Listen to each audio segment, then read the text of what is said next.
उज्जैनच्या महाकालेश्वर मंदिरात भाविकांनी गर्दी केली। पहाटेपासूनच दर्शनासाठी रांगा लावल्या। महाकालेश्वराची पहाटे विधिवत पूजा करून भस्म आरती झाली।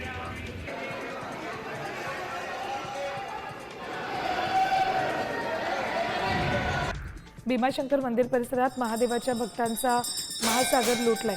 गाभाराडी सभामंडप विविध फुलमाळांनी सजवले। पहाटेपासूनच हजारो भाविक मोठ्या भक्तिभावाने उपासना करतात।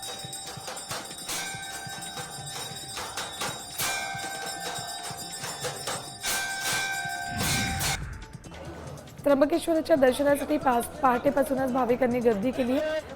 विधिवत पूजा आणि अभिषेक झाल्यानंतर मंदिर पहाटे 4 वाजेपासून दर्शनासाठी खुलं केलं। रात्री 9 वाजेपर्यंत मंदिर भाविकांसाठी खुलं राहील।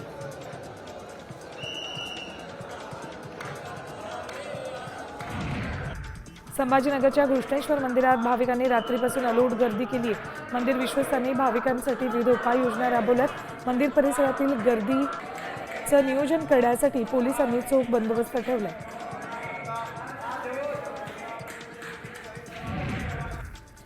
श्रावणी सोमवार निमित्त परळीतल्या वैद्यनाथ मंदिर भाविकांसाठी रात्रीपासूनच खुलं केलंय। मंदिरावर आकर्षक विद्युत रोषणाई केली। 5 क्विंटल फुलांनी सुंदर आरास केली। सुरक्षेच्या दृष्टीने मंदिर परिसरात 135 सीसीटीव्ही कॅमेरे बसवले।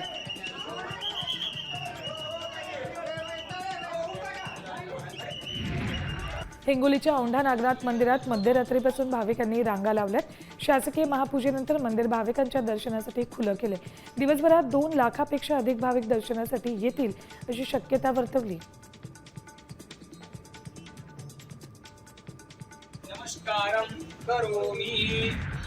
भीमाशंकराच्या दर्शनालाही भाविकांनी गर्दी केली आहे। पहाटे मुख्य शिवलिंगावर दुग्धाभिषेक करून महाआरती आणि शंखनाद करण्यात आला। त्यानंतर मंदिर भाविकांसाठी खुलं केलं।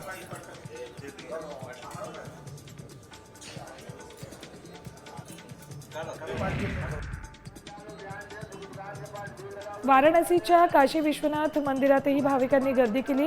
पहाटेपासूनच भाविकांनी दर्शनासाठी रांगा लावल्यात। पहाटे काशी विश्वनाथाची विधिवत पूजा करून भाविकांसाठी मंदिर खुलं केलं।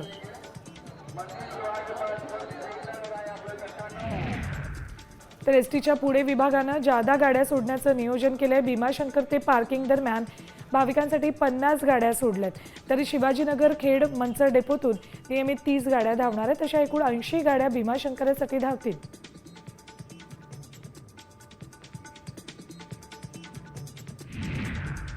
आता isakal.com आहे देशातील नंबर 1 ची मराठी न्यूज वेबसाईट। प्रत्येक अपडेटसाठी isakal.com ला नक्की भेट द्या।